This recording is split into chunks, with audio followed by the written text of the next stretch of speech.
আমি বেগম খালেদা জিয়াকে চিনি 1972 সাল থেকে এবং খুব কাছাকাছি থেকে, কারণ স্বাধীনতা যুদ্ধে বীর মুক্তিযোদ্ধা বীর উত্তম শহীদ প্রেসিডেন্ট জিয়াউর রহমান ওনার সরাসরি অধীনে আমার স্বাধীনতা যুদ্ধ করা শুরু হয়েছিল। 72 সালের পর যখন তিনি ঢাকার ব্রিগেড কমান্ডার হিসেবে আসেন, তখন শহীদ প্রেসিডেন্ট জিয়াউর রহমানের বাসায় আমি যেতাম। আমি গৃহবধূ বেগম খালেদা জিয়াকে কাছ থেকে দেখতাম এবং ওনার হাতের পরিবেশন করা খাবার খুব সাধারণ জীবনযাপন ছিল। আমি খাওয়ার সৌভাগ্য হয়েছে। শহীদ প্রেসিডেন্ট জিয়াউর রহমান এবং বেগম খালেদা জিয়া তাদের পুত্রবধ স্নেহ আমি পেয়েছি। একটা ছোট কথা এখন মনে করছে, আমাদের 14 সালে যখন বেগম খালেদা জিয়া কিশোরগঞ্জের গুরুদ্বারের মাঠে জনসভা করতে এসেছিলেন, জনসভা শেষে সার্কিট হাউসে আমাদের এই জেলার নেতা নেত্রীদেরকে বেগম জিয়াকে কাছে পরিচয় করে দিতে চাচ্ছিলেন।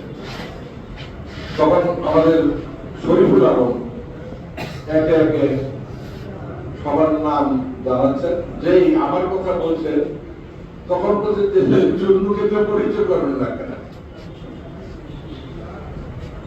অর্থাৎ কত তীক্ষ্ণ দৃষ্টি ছিল, আমাকে পরিচয় করানো লাগবে না। অর্থাৎ আমি তার একটা স্নেহদুল্য মানুষ। ওই কথাগুলি সহ আরো অনেক কথা আজকে মনে পড়ে।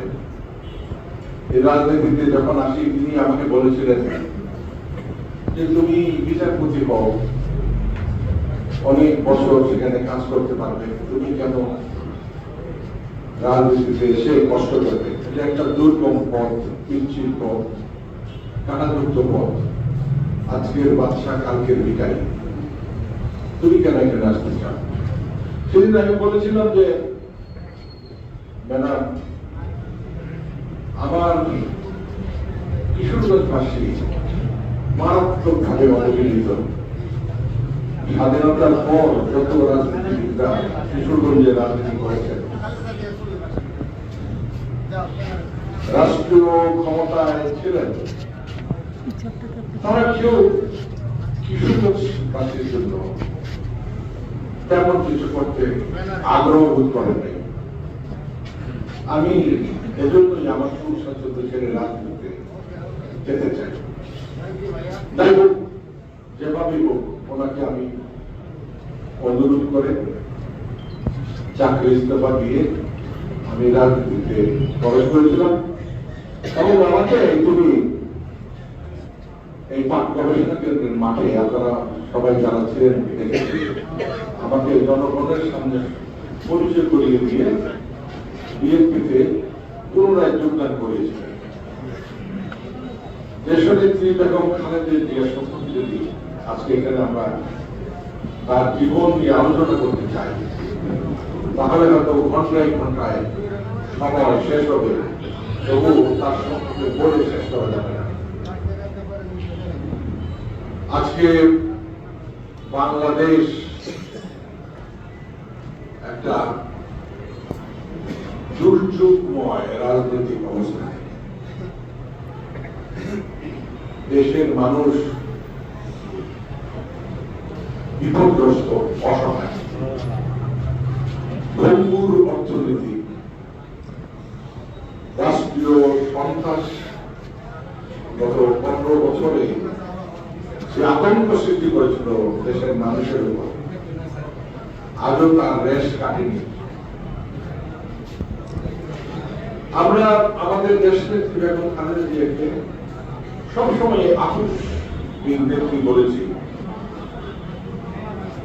সত্যি তিনি আপোষহীন ছিলেন, কোন অন্যায়ের সাথে তিনি আপোষ করতেন না।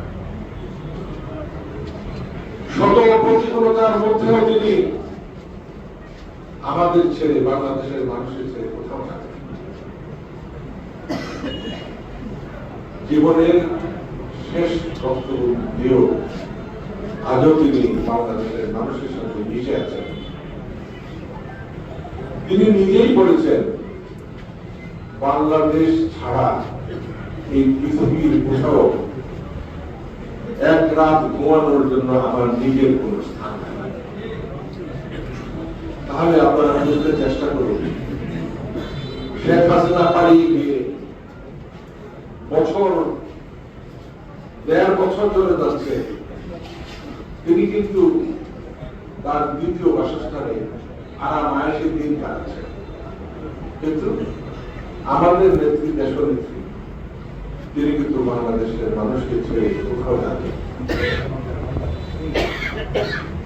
বাংলাদেশের মানুষ যখন ঘুরে দাঁড়িয়েছে 5ই আগস্টের পর, তখন তিনি এত অসুস্থতা নিয়েও, হসপিটাল থেকেও প্রতিনিয়তই গ্রাম গ্রামান্তরে দেশের মানুষের খবর রাখতেন, জিজ্ঞাসাবাদ করতেন, নির্বাচনের জন্য আগ্রহ দেখাচ্ছিলেন যে গণতান্ত্রিক প্রক্রিয়ায় নির্বাচন হবে, রাষ্ট্রের যেই ক্ষমতায় আসুক গণতান্ত্রিক প্রক্রিয়ার জন্য রাষ্ট্রটা চলে, তার জন্য তিনি সবসময় প্রতিদিনের চিন্তা করতেন এবং কামানো বাসনা ছিল তাই।